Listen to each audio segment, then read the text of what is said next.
Student, कैसे हैं आप लोग। आशा करते हैं कि आप लोग अच्छे हों, स्वस्थ हों और अपनी पढ़ाई अच्छे तरीके से कर रहे हो। तो आज का सेशन एक बहुत ही इम्पोर्टेंट सेशन है, क्योंकि हमने इसके पहले एक सेशन लिया था जिसमें हमने फिजिक्स के फर्स्ट चैप्टर में जितने भी इम्पोर्टेंट टॉपिक थे उनका वन शॉट देखा था, और दूसरे लेक्चर में हमने उसके आगे के प्रश्नों को सॉल्व किए थे कि जो महत्वपूर्ण आगे प्रश्न थे, प्रीवियस ईयर क्वेश्चन थे, उनको हमने सॉल्व किया था। तो अब बारी है फिजिक्स के दूसरे चैप्टर के वन शॉट की, एक क्लास की, कि हमने वन शॉट क्लास में इसे पूरा खत्म करना है। तो प्लीज अगर आप चैनल पे नए हैं तो प्लीज चैनल को सब्सक्राइब कर लीजिएगा और बेल आइकन को दबा लीजिएगा, ताकि आपको हर एक सेशंस की नोटिफिकेशन मिलती रहे। तो आज हम फिजिक्स के दूसरे चैप्टर यानी कि जिसका का नाम है स्थिर वैद्युत विभव तथा धारिता, इस चैप्टर का नाम है वैद्युत विभव तथा धारिता। तो जब चैप्टर के जो नाम में लिखा रहता है उसी को तो हम पूरे चैप्टर में पढ़ते हैं, तो इसमें हमें विभव और धारिता के बारे में पढ़ना है। तो आइए हम स्टार्ट करते हैं कि इससे क्वेश्चन कैसे बनते हैं। अगर हम सबसे पहले बात करें तो पूछा जाता है कि वैद्युत विभव क्या है, इसका मात्रक क्या होता है और इसका बीमा क्या होता है। तो आज हम इसको देखते हैं कि आखिर यह क्वेश्चन 3 नंबर में आपसे पूछा जाएगा। 1 नंबर इसकी परिभाषा पे, 1 नंबर मात्रा पे और 1 नंबर इसके बीमा निकालने पे। तो आज आप इस सेशंस को अच्छे से देख लेते हैं तो आपका चैप्टर 2 बिल्कुल भी इजी वे में तैयार हो जाएगा और आपको लगेगा कि इतना आसान था फिजिक्स का दूसरा चैप्टर। हम तो ऐसे ही सोच के बैठे थे कि फिजिक्स से तो हम दूर ही बना के रखेंगे, फिजिक्स हमें आती नहीं तो हम इससे दूर ही रहेंगे, अब इसमें किसी तरह पास हो लिया जाएगा। तो शायद अगर आपको अच्छा लगे तो आपका मन किया जाए नहीं मुझे पास नहीं, मुझे अच्छे नंबर से लाने हैं इसमें, तो आप और भी मेहनत करना स्टार्ट कर देंगे। तो सबसे पहले अगर हम डिफिनेशन देखें कि आखिर इलेक्ट्रिक पोटेंशियल होता क्या है, यानी विद्युत विभव होता क्या है। देखिए, विभव का मतलब कुछ और नहीं है, विभव का मतलब होता है क्षमता, किसी चीज की क्षमता कितनी होती है, और इसी को हम क्या कहते हैं, विभव कहते हैं। तो आइए हम देखते हैं अब क्षमता क्या होती है। भाई आपके पास भी एक क्षमता है कि आप इतना ही वर्क कर सकते हैं, इतना ही पढ़ सकते हैं, इससे अधिक नहीं पढ़ सकते हैं। अब वो क्षमता भले कि आपसे बोला जाए रिल्स देखने के लिए, तब आपकी कोई क्षमता नहीं है, सबकी प्रॉब्लम है। रिल्स एक ऐसी बीमारी है, अगर आपने उसको देखना स्टार्ट कर दिया तो 1-2 घंटे मतलब पता ही नहीं चलेगा कि आपको पूरा दिन कहाँ से कहाँ चला गया। जब डेटा खत्म होगा तो शायद तभी बंद होने वाला है, और अब तो 5G अनलिमिटेड मिल रहा है तो वो भी बंद होने वाला नहीं है। लेकिन बाकी सभी कामों में आपकी पोटेंशियल होगी, आप उतना काम करने के बाद थक जाते हैं, तो वही कहलाती है क्षमता। अब हम इलेक्ट्रिक में पढ़ रहे हैं, देखिए इलेक्ट्रिक में भी पोटेंशियल होती है। अभी आप कोई बैटरी खरीदते हैं, आप अपने फोन की बैटरी लेते हैं तो चेक करते हैं ना कि कितनी इसकी क्षमता है, तो वही कहलाता है इलेक्ट्रिक पोटेंशियल।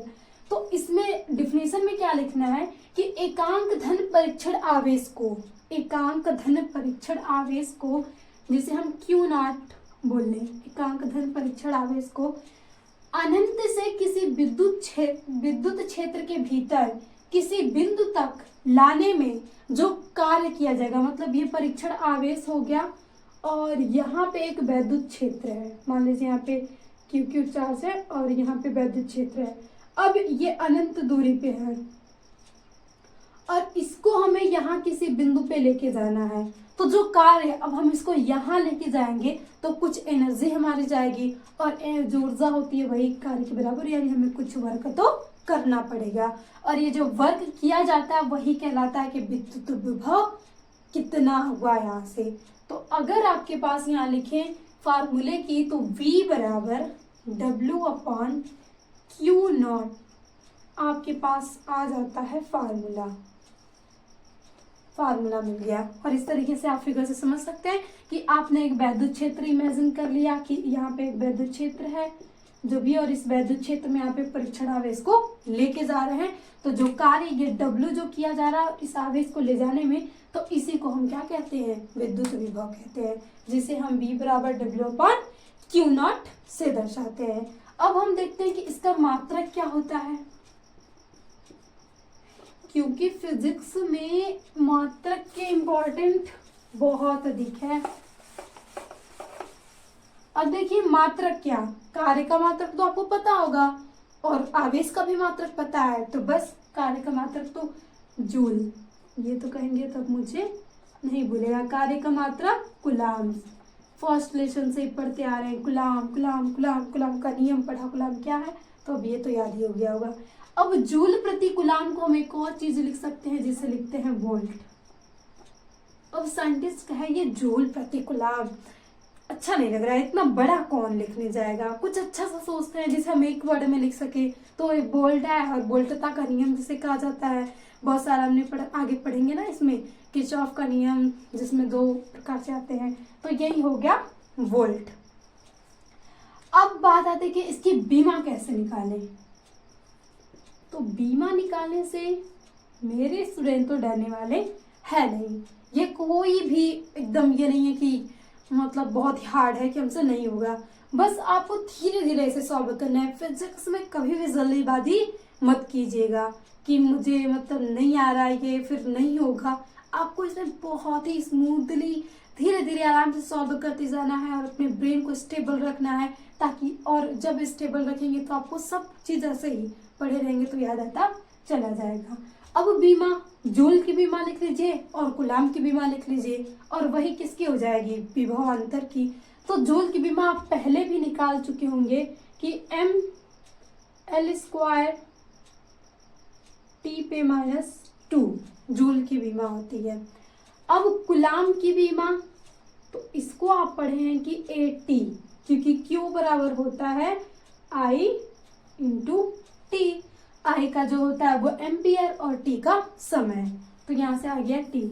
अब हम इसे इस तरीके से तो लिख नहीं सकते, अब हम इसे थोड़ा सा सॉल्व कर सकते हैं, ऐसे भी लिख देंगे, लेकिन एक अच्छा सॉल्व हो जाएगा तो अच्छा लगेगा।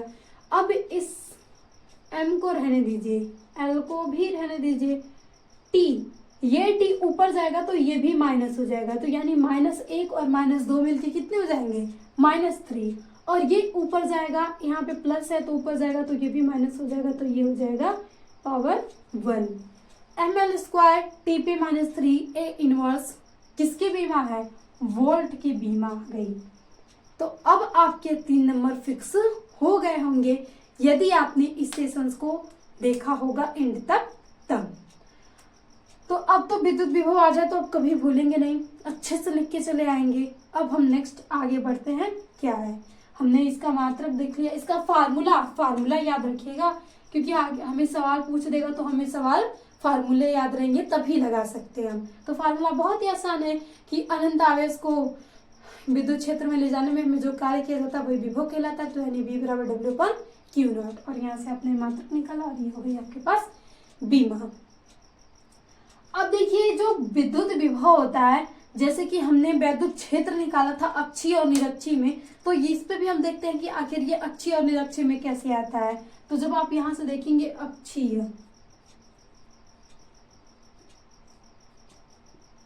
स्थिति में विद्युत विभव, इसकी बस आपको फार्मूला याद रखना है, इसका डेरिवेशन उतना इम्पोर्टेंट नहीं होता है, बस आपको अगर फार्मूला याद रहेगा तो आप आराम से इसे कर सकते हैं। वो होता है V = 1/4πε0 P/r²। ये होता है आपके अक्षीय स्थिति में फार्मूला। आप इस फार्मूले को याद कर लेंगे कि यहाँ पे जब भी आपसे अक्षीय स्थिति में ऐसे पूछ दे कि अक्षीय स्थिति में विद्युत विभव निकालना है तो हम कैसे निकालेंगे, तो आप इस फार्मूले का यूज करेंगे और वहां से निकालेंगे। अब P क्या है, तो P वही है वैद्युतीय ध्रुव, और r² वहां पे जो भी दूरी होगी। अब बात की जाए निरक्षीय में, निरक्षीय स्थिति में तो ये तो बहुत ही आसान है, यहाँ पे V बराबर होता है 0। तो आपको याद रखना है कि जब भी निरक्षीय में पूछे तो कोई टेंशन नहीं है, निरक्षीय में तो 0 हो गया, लेकिन वहां पे निरक्षीय में याद करना था विद्युत क्षेत्र में। देखिए एक दूसरे से रिलेटेड है, आप कभी भी इसे अलग ना समझिएगा, एक निकालना है ऐसे बस रिलेट लिंक करके पढ़िए, फिर फिजिक्स से भी आपको एकदम प्यार हो ही जाएगा, आपको लगेगा कि हाँ फिजिक्स मेरी फेवरेट हो रही है धीरे धीरे। अब यहाँ से हमने निकाल लिया अक्षीय स्थिति में इतना और निरक्षीय स्थिति में तो 0, इसकी तो बात ही खत्म हो गई। अब नेक्स्ट जो टॉपिक आता है, आपसे पूछा जाता है कि विभव प्रवणता क्या है, इसका मात्रक क्या होता है, इसकी परिभाषा क्या होती है और इसकी बीमा क्या होती है। तो सबसे पहले हम बात करेंगे कि डिफिनेशन की। पहले हम इसे समझे तब तो बताएंगे कि फार्मूला क्या आया, मात्रक क्या आया। तो विद्युत क्षेत्र की दिशा में अगर हम कोई भी लेंगे तो वहां पे कुछ वैद्युत क्षेत्र होगा, जो जहाँ पे हम लेंगे द्विध्रुव। तो वैद्युत क्षेत्र की दिशा में दूरी परिवर्तन के साथ, मतलब हम दूरी को परिवर्तन करेंगे तो विभव परिवर्तन की दर, जो दर को ही विभव प्रवणता कहते हैं। यानी जो विभव प्रवणता, विभव के परिवर्तन की जो दर होती है वही विभव प्रवणता कहलाती है। तो आप लिख सकते हैं विभव प्रवणता बराबर माइनस dB एंड dx। अब इस माइनस क्या आ गया, इसमें जैसे हम परिवर्तन करते हैं ना, कमी आती जाती है, उसके लिए यहाँ पे माइनस चिन्ह लगाया गया है। और विभव परिवर्तन यानी हमने विभव को दिखाया है v से, तो डेल्टा आगे लगा दिए, तो ये विभव में परिवर्तन हो गया। अब उसके बाद यहाँ पे दूरी परिवर्तन भी लिखा गया है, तो dx में जो परिवर्तन हो रहा है उसे हम दूरी परिवर्तन कह दिए, और इसी को हम कहते हैं विभव प्रवणता। अब इसकी डिफिनेशन, अरे इसका मात्रक क्या होगा, मात्रक की बात आती है तो मात्रक कहेंगे, ये मात्रक तो बहुत ही आसान है, वोल्ट प्रति मीटर, वोल्ट प्रति मीटर, क्योंकि विभव का हमें पता था कि वोल्ट होता है और जो दूरी है उसका मात्रक मीटर होता है, तो वोल्ट प्रति मीटर। अब बात आती है बीमा की। हम बीमा करवाते हैं इसकी कि बीमा क्या है इसकी। तो वोल्ट की आपने अभी अभी निकाला है कि m l स्क्वायर t पे -3 a पे इनवर्स। ये जो बीमा है आपको अच्छे से याद करनी है। जितने हमने इंपॉर्टेंट बीमाएं बताई हैं आपको सब याद करके रखना है कि ये एमसीक्यू में पूछे जाते हैं, और एमसीक्यू में जब पूछे जाएंगे तो आपको सही किया तो उसमें कुछ नंबर कटने वाले नहीं है, आपके जो भी नंबर है वो फिक्स है। तो आप इसीलिए बीमा पे ज्यादा ध्यान दिया जाता है कि सवाल में पूछे 3 नंबर में वो तो सही है, लेकिन इसी के साथ आपका जो न्यूमेरिकल्स मतलब एमसीक्यू होता है वहां पे भी आपकी हेल्प हो जाती है। और मीटर की जो होती है प्रति एल, अब ये एल ऊपर जाएगा तो कितना हो जाता है माइनस, और यहाँ पे जो एल है वो प्लस में है। तो नेक्स्ट जो आपकी बीमा आती है वो आती है एम एल टी की पावर -3 ए की पावर -1, ये बीमा आ गई। अब एक एल ऊपर जाके हम और यहाँ से हम काट भी सकते हैं ना कि एक एल से स्क्वायर कट गया, तो जब स्क्वायर कट गया तो एल ही बचा। तो ये हो गई इसकी विभव प्रवणता की बीमा। तो आई होप आपको विद्युत विभव और विभव प्रवणता में अब कोई भी कंफ्यूजन नहीं रह गई होगी। अब हम देखते हैं इसमें जो क्वेश्चन आते हैं लघु उत्तरीय में, वो आता है कि सम विभव पृष्ठ किसे कहते हैं और इसकी विशेषताएं क्या होती हैं, तो हम उसे देखते हैं। फिर उसके बाद हम मतलब धारिता देखेंगे कि धारिता क्या होती है, उसका परिभाषा, उसकी बीमा, उसका मात्रक। फिर उसके बाद हम निकालेंगे 2 बीच के, मतलब उसमें कैसे निकालते हैं धारिता 2 समांतर तारों के बीच में। तो आप सेशंस को देखते रहिए और इसका स्क्रीनशॉट ले लीजिए ताकि हम नेक्स्ट के जो क्वेश्चन है वो करवा सकें।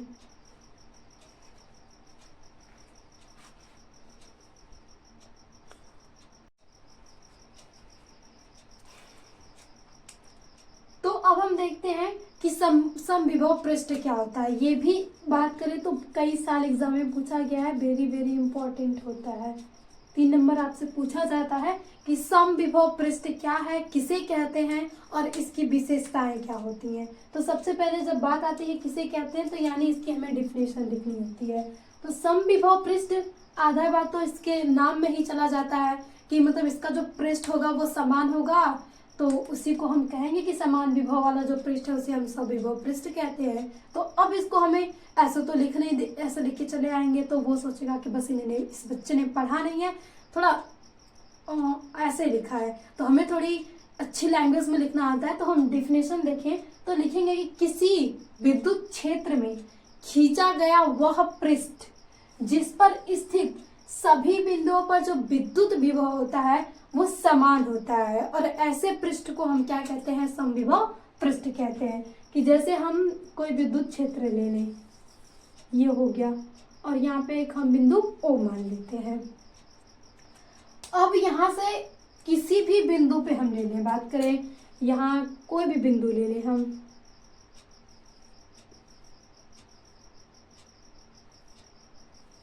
कहीं भी, और इस पे जो Q Q Q Q Q Q, मतलब इसमें जो आवेश होते हैं पृष्ठ पे समान रूप से वितरित होते हैं। तो इसी पृष्ठ को, ये जो पृष्ठ है, इस पृष्ठ को हम क्या कहते हैं?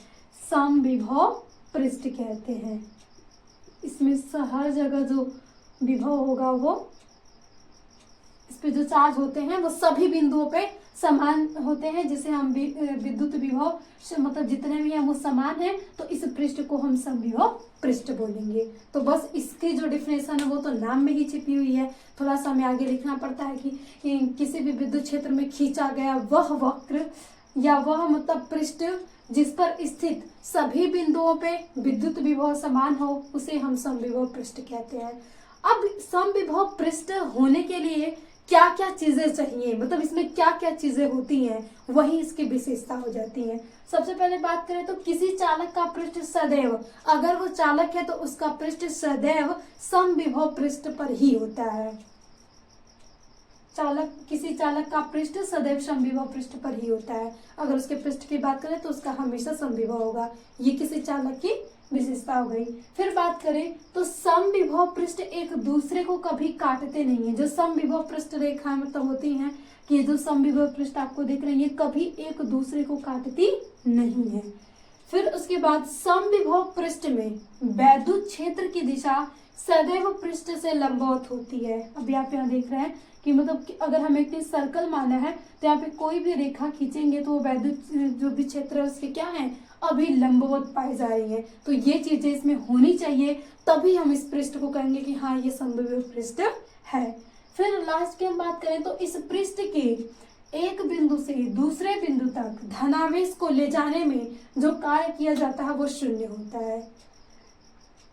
हमें अगर समविभव पृष्ठ में किसी बिंदु पे, मान लीजिए एक बिंदु हमने ये मान लिया और इसके चार्ज को हमें यहाँ पे या कहीं लाना है, तो जो भी हम कार्य करेंगे वो कितना हो जाएगा, शून्य हो जाएगा।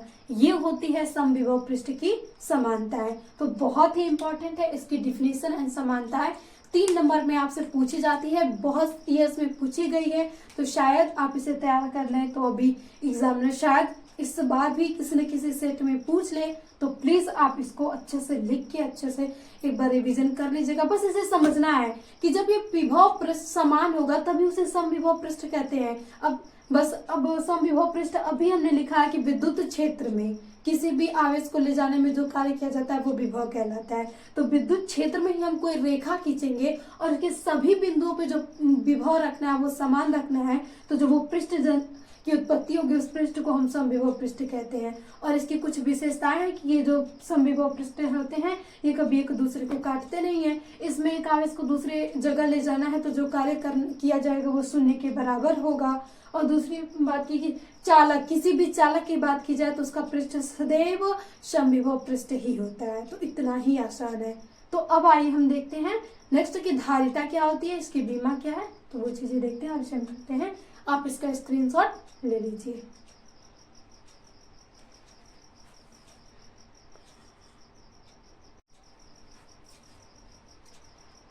तो अब हम देखते हैं कि धारिता किसे कहते हैं, यानी कैपेसिटेंस क्या होता है, इसकी परिभाषा क्या होगा, इसका मात्रक क्या होगा, इसकी बीमा क्या होगी। तो बात करें तो इसकी 2 छोटी छोटी परिभाषाएं हैं, आप 2 तरीके से लिख सकते हैं। पहली है कि किसी चालक के आवेश का विभव के अनुपात को हम धारिता कहते हैं। मतलब आवेश और विभव का जो अनुपात होता है वही कहलाता है धारिता।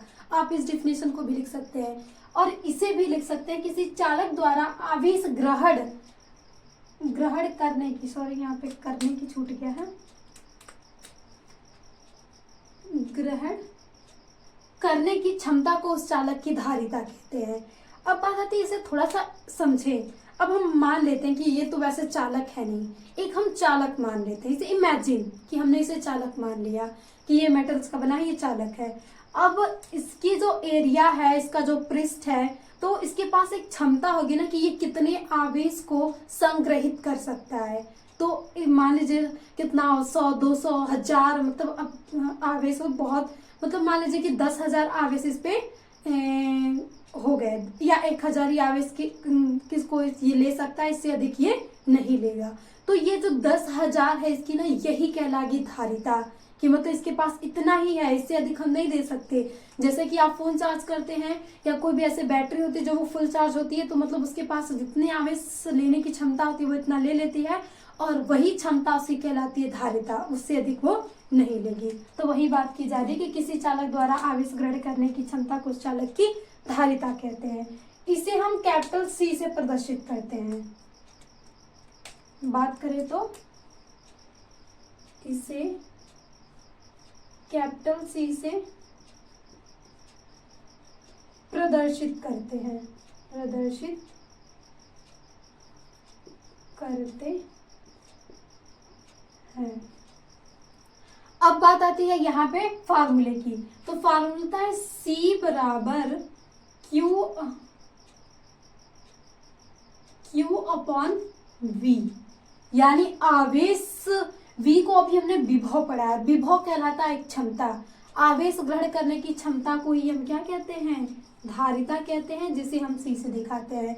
तो ये आ गया आपके पास धारिता का फार्मूला, कि जब भी आपको कहीं धारिता पूछे तो आप ये फार्मूला लगा के, आपको कुछ आवेश दे दिया या विभव का मान दे दिया गया तो आप वहां से धारिता इस फार्मूले का यूज करके निकाल सकते हैं। अब बात आती है कि इसका मात्रक क्या होगा। तो मात्रक अगर लिखें तो यहां से लिख सकते हैं कि कूलाम प्रति वोल्ट, क्या हो जाएगा, कूलाम प्रति वोल्ट। और या तो हम इसे फैरेड बोल सकते हैं, फैरेड, कूलाम प्रति वोल्ट को हम फैरेड बोल सकते हैं, और नहीं तो कूलाम प्रति वोल्ट इसका मात्रक होता है। अब बात आती है कि इसका बीमा हम कैसे निकालेंगे। तो अब तो बीमा आपको आसानी से निकालना आ गया होगा। अभी अभी हमने किसका निकाला है, क्यू का तो पता है कि 80 होता है। हम अभी अभी निकाल के आ रहे हैं विभव की बीमा। तो क्यू का आप ऊपर 80 लिख लीजिए, इसको ब्रैकेट बड़े ब्रैकेट में कर दीजिए। विभव की हमने निकाला था ml का स्क्वायर t पे -3 a पे -1, और इसे सॉल्व कर देंगे तो आपके पास आ जाएगी इसकी बीमा। अब देखिए ये जो ऊपर जाएंगे तो ये हो जाएंगे, जो m हो जाएगा वो हो जाएगा निगेटिव, l भी निगेटिव हो जाएगा, और t ऊपर जाएगा तो निगेटिव और एक पॉजिटिव है, यानी t जो होगा वो पे -3 हो जाएगा, और ये ही हो जाएगी इसकी बीमा। निकालेंगे तो हम, या तो आप यहाँ तक छोड़ सकते हैं या तो इसे आप सॉल्व करके इतना लिख सकते हैं कि हमारे पास धारिता की बीमा कितनी आई है, और ये फार्मूला, ये मात्रक। कभी कभी आपको ऐसे फैरेड दे देगा तो आप ऐसे कि हमने तो कूलाम प्रति वोल्ट पढ़ा था, मैम ने कूलाम प्रति वोल्ट पढ़ा था, अब ये फैरेड कहाँ से आ गया। तो इसे पढ़ने के बाद तो आप ऐसा क्वेश्चन नहीं करने वाले हैं, बस ऐसे मौज मस्ती बच्चे पढ़ रहे हैं। तो अब ये थोड़ी कि वो ऐसे देखेंगे तो फैरेड कहाँ से आ गया, ये नहीं होता है, मतलब वो ये सारी शापा उत्पन्न करें, तो ये तो नहीं करेंगे, क्योंकि उन्हें पता है कि कूलाम प्रति वोल्ट को ये हम फैरेड कहते हैं। जैसे कि अभी हमने देखा कि जूल प्रति कूलाम को हमने वोल्ट कहा, इस तरीके से ये बनता चला जाता है। अब हम देखते हैं कि विलगित गोलीय चालक की धारिता। अब हम एक विलगित गोलीय चालक लेंगे और उसके निकालेंगे धारिता कि उसकी धारिता कितनी होती है। तो आपको अपनी धारिता पढ़ लिया है, विभव पढ़ लिया है, तो अब विलगित गोलीय चालक धारिता निकालने में आपको कोई नहीं रोक सकता, आप यहाँ से बहुत आसानी से निकाल सकते हैं। बात की गई है गोली चालक, तो बनाइए सबसे पहले गोली चालक। एक गोली चालक हो गया, एक बिंदु O ले लिया, और यहाँ पे ये चालक है तो समविभव पृष्ठ होगा ही, यहाँ पे आवेश वितरित है।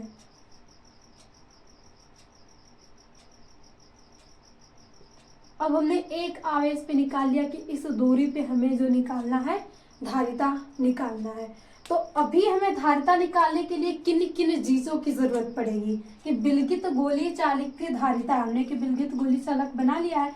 विलगित का मतलब होता है वितरित, गोलीय चालक पे जो आवेश है उनको वितरित, अभी आवेश वितरक को ही हम बोलते हैं धारिता।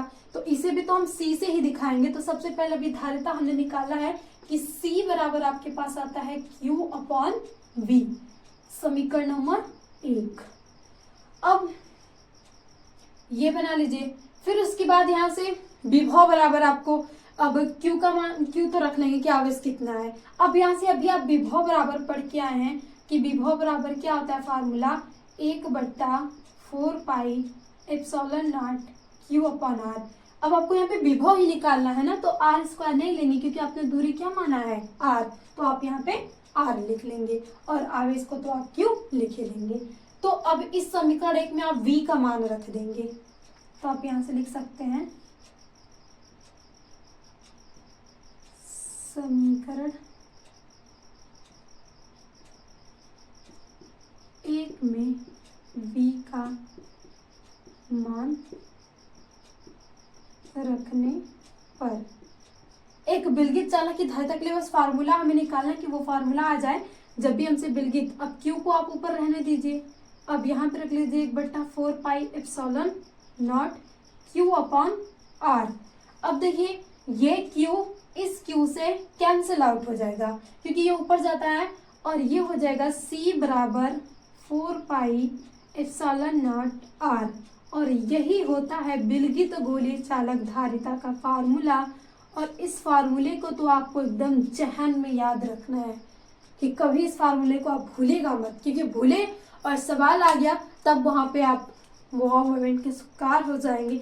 मतलब क्या ही करें हम, ये तो इतने अच्छे से पढ़ा था फिर भी नहीं आ रहा है, तो थोड़ी प्रॉब्लम हो जाती है। लेकिन अगर आप अच्छे से पढ़ रहे हैं तो वो प्रॉब्लम तो आएगी नहीं, और हमें पूरी उम्मीद है कि हमारे जितने भी प्यारे छोटे भाई बहन हैं वो अच्छे से पढ़ रहे होंगे और उन्हें बोर्ड में एक अच्छा नंबर लाना होगा। वो इस ठंडी के आलस पन्ने से दूर होके, वो बिस्तर से दूर होके चेयर पे बैठ के पढ़ रहे होंगे। तो ये हो गई आपके पास धारिता, ये हो गया विलगित गोलीय चालक की धारिता। अब नेक्स्ट बचा है कि हम समांतर प्लेट संधारित्र की धारिता निकालेंगे, कि हम दो समांतर प्लेट ले लेंगे और उसमें हम धारिता निकालेंगे कितनी होती है। जैसे हमने विलगित का निकाल लिया, अब हमें समांतर का भी तो निकालना पड़ेगा, क्योंकि जो भी हम लेंगे धारिता चालक, अब वो गोल तो हमेशा हो नहीं सकता, अब वो धारिता समांतर भी हो सकती है, तो हम उस समांतर के लिए निकालते हैं। और तब तक के लिए आप इसका स्क्रीनशॉट ले लीजिए, फिर हम उसका देखते हैं।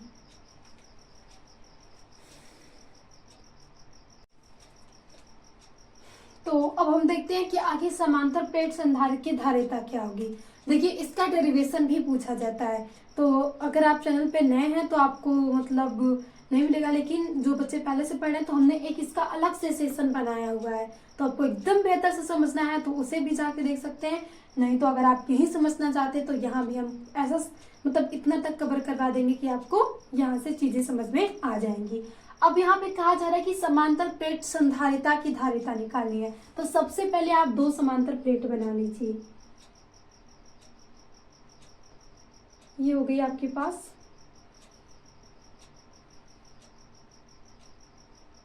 दो समांतर प्लेट, एक जो है वो पॉजिटिव है और दूसरी जो है वो निगेटिव चार्ज है, क्योंकि तभी जब भी हम संधारित्र लगाते हैं धारिता तो वो एक पॉजिटिव और निगेटिव होता है, और ये बात की जा रही है संधारित्र की। तो यहाँ पे जो चार्ज होंगे वो positive positive positive positive positive positive, यहाँ पे negative negative negative negative negative, इसकी जो होती है हम अर्थिंग कर देते हैं। किससे? पृथ्वी से।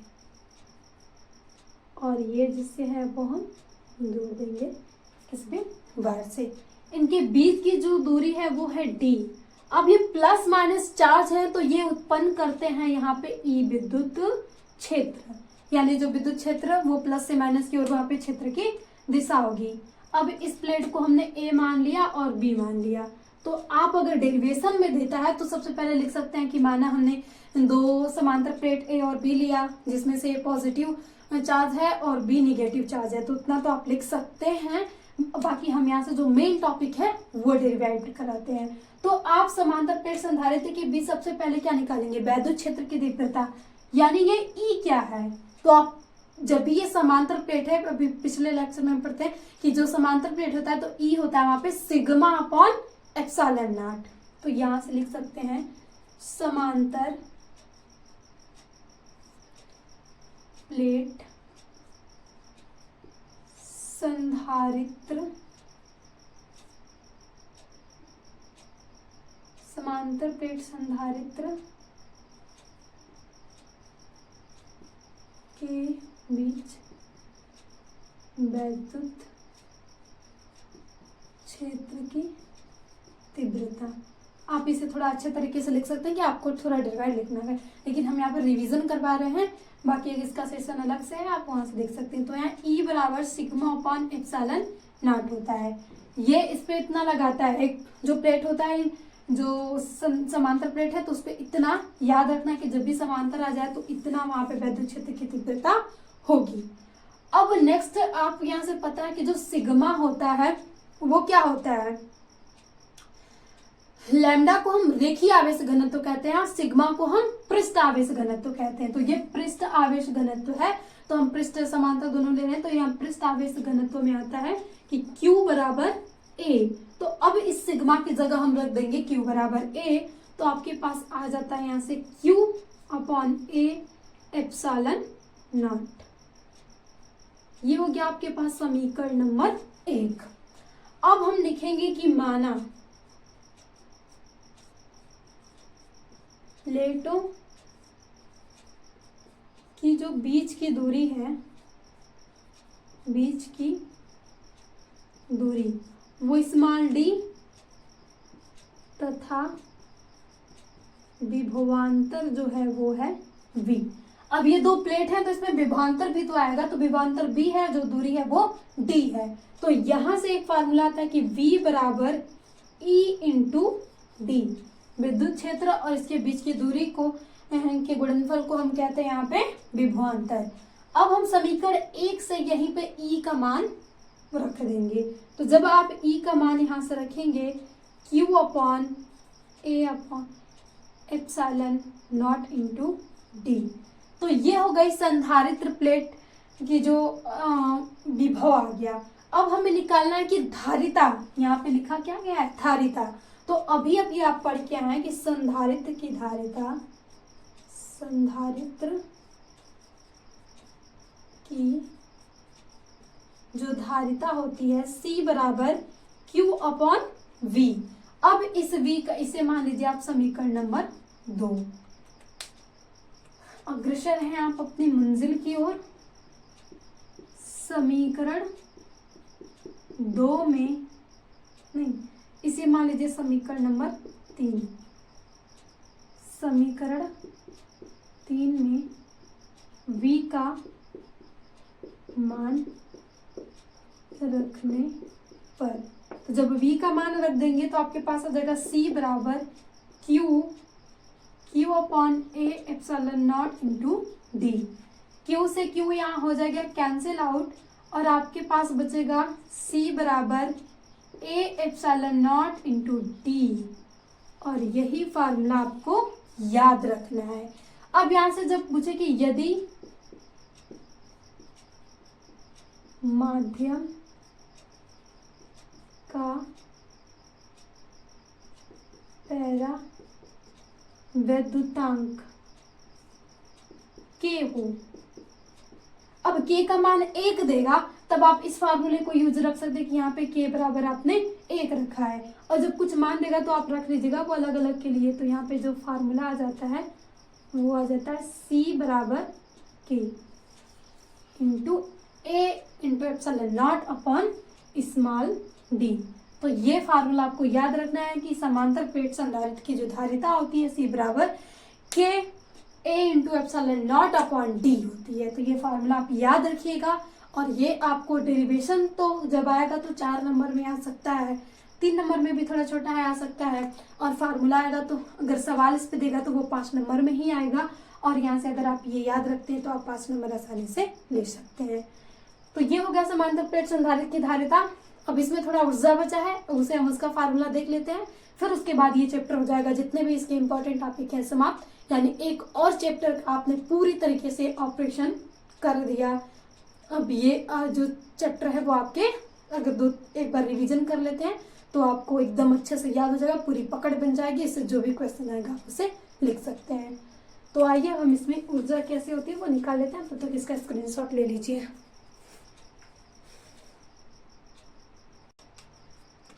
तो अब हम देखते हैं कि आवेशित संधारित्र की स्थितिज ऊर्जा कितनी होती है।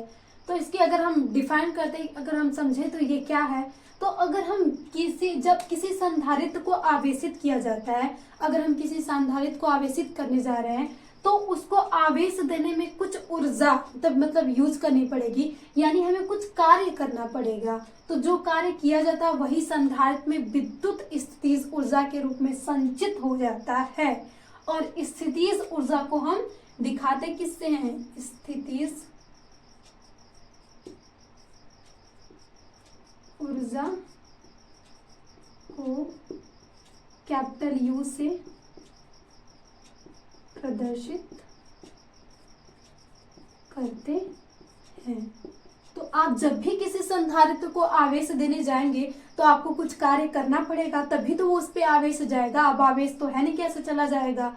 तो आवेश को जो कार्य कर रहे हैं तो कुछ एनर्जी लगेगी और वही एनर्जी संधारित्र में स्थितिज ऊर्जा के रूप में संचित हो जाती है। अगर हम बात करें इसे निकालने के लिए कि ये वी यू कितना होता है, तो आप वो दो ले लीजिए, एक्स और वाई। यहाँ पे आप ले लेंगे विभव। अभी इसकी जो क्षमता होगी ना कि कितना आवेश लेना है वो वी, और आप कितना आवेश दे रहे हैं, तो यहाँ से आप 2 पॉइंट मान ले रहे हैं। अब यहाँ से इनके बीच जब ग्राफ खींचते हैं तो वो स्ट्रेट लाइन आता है। अब इसको यहाँ से आप डॉटेड करके बना दे तो ये भी क्यू होगा, एक हमने त्रिभुज बना लिया। तो अब यहाँ से जब आपको स्थितिज ऊर्जा निकालनी है U बराबर, तो यहाँ से U बराबर आपके पास आता है हाफ आधार गुणे लंब। अगर आप इसे एक त्रिभुज मान लें कि O A B, तो आप यहाँ लिख सकते हैं कि त्रिभुज O A B में आप स्थितिज ऊर्जा निकाल लें कि आपने कितना आवेश दिया है, उसकी कितनी क्षमता थी, तो कितनी ऊर्जा स्टोर हुई है, तो उस संचित ऊर्जा को हमें निकालना है। तो आप इस तरीके से निकाल सकते हैं। एक त्रिभुज मान लिया कि ए और मतलब ओ ए बी है, जहां से ये 90 डिग्री का एंगल बना रहा है, तो आधार गुणे आपको लंब निकला है, और वो भी कितना? हाफ होगा। यही स्थितिज ऊर्जा के लिए फॉर्मूला है। ये हम आवेश के लिए भी लगाते हैं, हम फिर वो ग्रेविटेशनल फोर्स, ये सारी चीजें हर जगह हम यूज किया जाता है फार्मूला यू निकालने के लिए। तो यहाँ पर हम 1/2, अब आधार आपके पास क्या है? V, और जो लंब है वो है Q, तो ये आ जाएगा आपके पास U बराबर। अब यहाँ पे बात की जा रही है संधारिता की, तो आप यहाँ से 2 फार्मूले निकाल सकते हैं। एक बार आप यहाँ से Q बराबर CV रख लेंगे, CV। तो जब आप Q बराबर CV रखेंगे तो U बराबर आ जाएगा हाफ V, और Q की जगह रखना है CV। तो इसे आप लिख सकते हैं कि U बराबर 1/2 CV स्क्वायर। तो एक फार्मूला ये हो जाएगा। अब जरूरी तो ये है नहीं कि आप Q को ही C बराबर C और V रख सकते हैं, आप V को भी तो चेंज कर सकते हैं इस फार्मूले द्वारा कि C बराबर क्या होता है? Q/V। तो यहाँ से V बराबर क्या आ जाएगा? Q/C। तो आप इसे भी रख सकते हैं। तो यानी चूंकि अब यहाँ से लिखेंगे, एक फार्मूला तो आपको मिल गया कि जब भी इस तरीके का पूछे, जब आपको वहां पे विभवांतर दिया हो और धारिता दिया हो, तब वहां से आप निकाल सकते हैं स्थितिज ऊर्जा कितनी है। अब आपको वहां आवेश दे दे और वहां से विभवांतर न दिया हो, तो क्या तब भी संभव है निकाल सकना? तो हाँ, तब भी संभव है। तब हम यहाँ पे रखेंगे U बराबर हाफ, जो V इंटू क्यू है, इसमें रख देंगे हम V बराबर Q/C। तब आपके पास जो फार्मूला आएगा V बराबर 1/2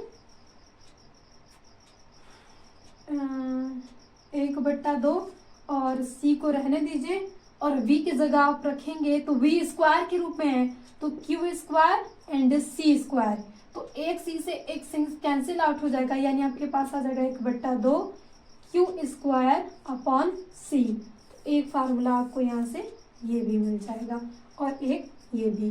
तो ये होती है कि जब भी आवेशित संधारित्र में स्थितिज ऊर्जा निकालना हो तो आप 2 तरीके से फार्मूला याद रख सकते हैं कि एक है U बराबर हाफ CV स्क्वायर, और एक है U बराबर half Q square upon C। तो जब आपको कूलाम विभवांतर दिया हो तब भी निकाल सकते हैं, और आवेश और धारिता दिया हो तब भी निकाल सकते हैं। सॉरी, यहाँ पे मतलब धारिता विभव दिया हो तब भी निकाल सकते हैं, और आवेश और धारिता दिया हो तब भी आप स्थितिज ऊर्जा निकाल सकते हैं। तो आई होप आपको ये स्थितिज ऊर्जा का पूरा फंडा क्लियर हो गया हो। यहाँ से हम पूरा इसे मान लेते हैं कि ये ऐसे करके जितना भी आवेश दिया जा रहा है और उतने ही त्रिभुज का हमने स्थिति त्रिज्या निकाली है।